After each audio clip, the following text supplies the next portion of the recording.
Hello everyone, welcome to AS learning academy. आज हम बात करेंगे 12th क्लास की, जो कि आपके लिए एग्ज़ाम पर्पज़ से बहुत इंपॉर्टेंट है ये चैप्टर। और इस चैप्टर का नाम है वेब डिज़ाइन, जो कि आपका लास्ट चैप्टर है। और उस दिन जो मैंने एग्ज़ाम इम्पोर्टेंट वीडियो आपके लिए बनाया था, तो उसमें ये चैप्टर थोड़ा सा बच रहा था, इसमें कुछ क्वेश्चंस हो नहीं पाए थे उस दिन, तो आज हम इसको कंप्लीट करेंगे। तो सबसे पहले हम बात करेंगे कोड व्यू क्या है, एडिन्स क्या है, स्निपेट्स क्या है और हमारा पेज ट्रांजिशन क्या है। तो इससे सबसे पहले मैं बता देना चाहता हूँ आपको कि इंटेलिसेंस का मतलब क्या होता है। तो जैसे हम लोग कोई टेक्स्ट एडिटर यूज़ करते हैं, जैसे मैंने ये नोटपैड प्लस यूज किया है, तो कोई भी जैसे अगर हमें कोई भी मेथड या कोई भी फंक्शन लेना है, तो जैसे हमने एल्स टाइप किया तो कुछ फंक्शंस कुछ मेथड हमें याद नहीं रहते, तो ये बाय डिफ़ॉल्ट हमें बता देता है कि अगर हमने ई एल डाला तो ई एल से सारे आपके सामने आ जाएंगे। तो इंटेलिसेंस का मतलब आप समझ पा रहे होंगे। हम बात करें अब नेक्स्ट की, तो एडिन्स क्या होते हैं। एडिन्स का मतलब होता है कि कोई भी छोटा सा एक प्रोग्राम होता है एडिन्स हमारे सॉफ्टवेयर के साथ, जिसको हम इसको अटैच करके एक सॉफ्टवेयर में फीचर्स को इन्हांस करने के लिए यूज़ करते हैं। ठीक है, एडिन्स क्या है, एक छोटा सा प्रोग्राम है जो कि हम लोग इसको सॉफ्टवेयर के साथ अटैच करके और अपने सॉफ्टवेयर को एक फीचर्स अच्छे कर लेते हैं। अगर हम बात करें स्निपेट्स की, तो स्निपेट्स भी क्या है, जब हम कोई प्रोग्रामिंग करते हैं तो कोड लिखते टाइम कुछ कोड बार बार रिपीट होता है।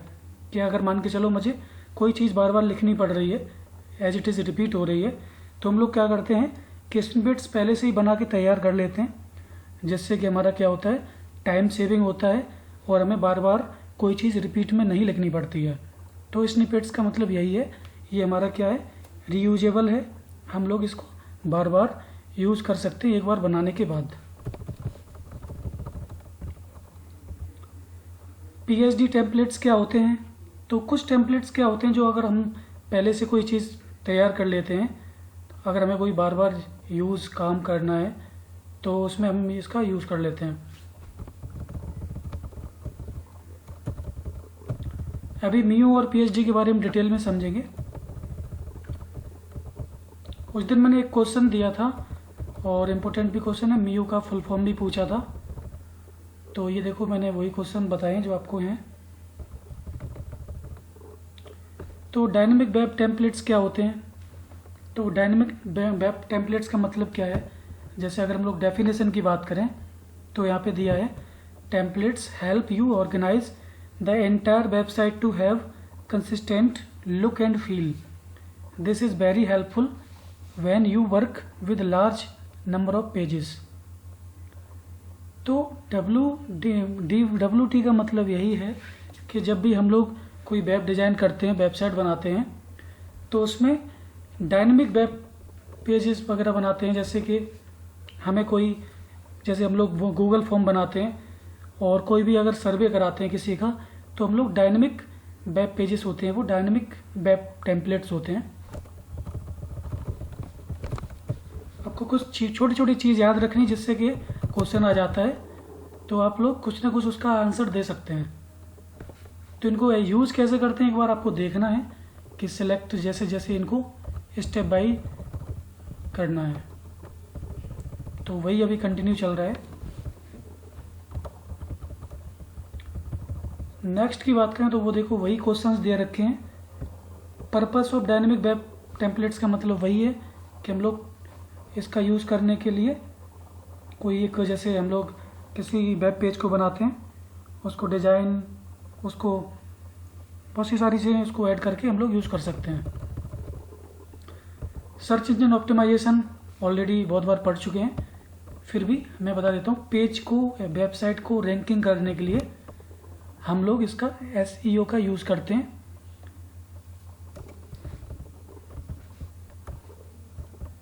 नेक्स्ट की बात करें तो SEO के बारे में देखो दे रखा है।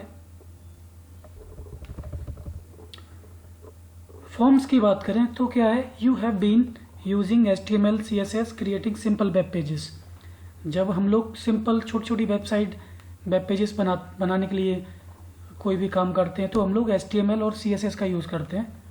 तो these are referred to as a static web pages. तो जो HTML CSS से जब भी हम लोग छोटे छोटे पेजेस बनाते हैं तो उनको हम लोग स्टैटिक वेब पेज बोल देते हैं। और जब भी अगर हमें कोई भी कुछ लार्ज या कुछ टेक्नोलॉजी कुछ एडवांस करना होता है तो हम लोग क्या करते हैं, ASP PHP ये चीज़ों का यूज़ करते हैं। यहाँ देखो दे रखा है dynamic websites allow visitor to search and locate information. तो इसको भी आप देख सकते हैं, इन्होंने दे भी रखा है submit information such as feedback rating voting ETC।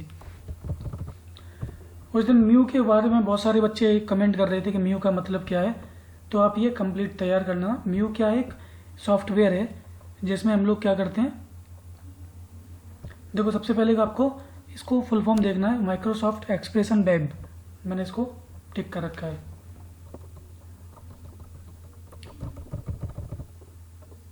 Web server बहुत अच्छे से आपको पता है, जब भी कोई भी एक सर्वर बहुत सारी चीज़ों के लिए काम करता है, बहुत सारी वेबसाइट को मैनेज करता है। तो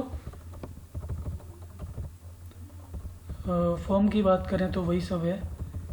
और क्रिएटिंग डेटाबेस, जब भी जैसे कोई भी अगर वेबसाइट बनानी होती है तो बहुत सी चीज़ों की ज़रूरत पड़ती है।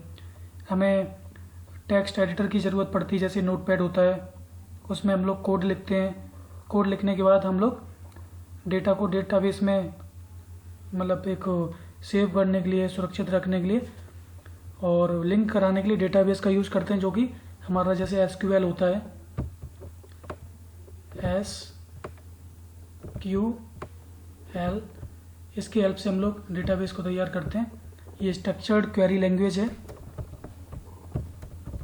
नेक्स्ट चलते हैं, तो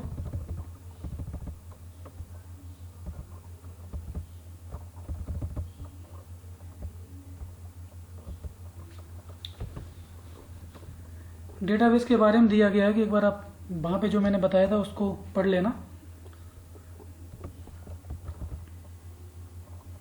IIS के बारे में ऑलरेडी हम पिछले वीडियो में बता चुके हैं, आप लोग देख लेना एक बार।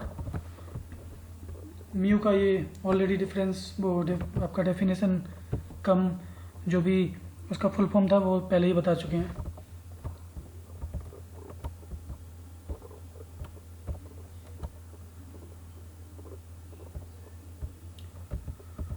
हम बात करें DWT का, तो if you have use dynamic web templates to create the website, check for update mode made to the templates।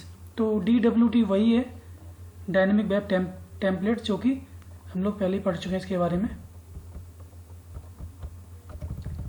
एक बार रिवाइज करने के लिए एक बार आप देख लो कि कौन से क्वेश्चंस आपके इम्पोर्टेंट हैं। फिक्सिंग एरर का मतलब वही है कि अगर कोई एरर आ रही है प्रोग्राम में तो उसको फिक्स करने के लिए, उसको ठीक करने के लिए हम लोग इसका यूज़ करते हैं। वही सारे क्वेश्चन मिलेंगे आपको जिसका भी बात हुआ है।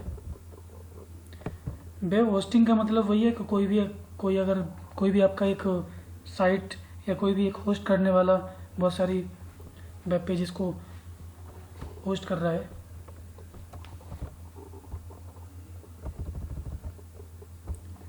Publishing, okay.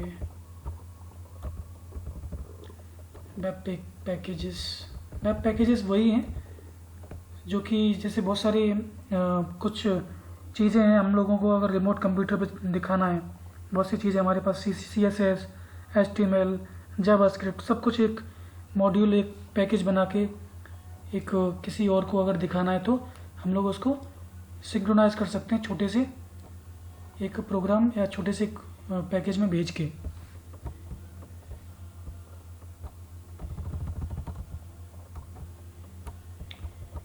नेक्स्ट की बात करें तो वही वेब पैकेज की बात चल रही है। आपको बस आइडिया होना चाहिए कैसे हमें लोग काम करना है। ये एक क्वेश्चन है जो कि आपको असेसमेंट में दे रखे हैं। वेब पैकेजेस के बारे में है, पब्लिशिंग के बारे में है।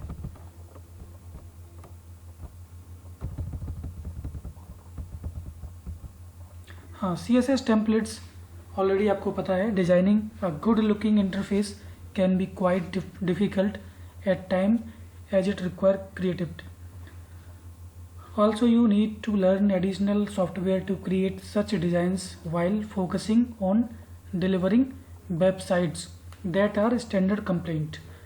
तो CSS कैस्केडिंग स्टाइल सीट होता है, सबको पता है। तो इसका मेन काम वही है, जो आप वेब पेजेस को डिज़ाइन कर रहे हो, डेकोरेट कर रहे हो, तो इसको एक बार देख लेना।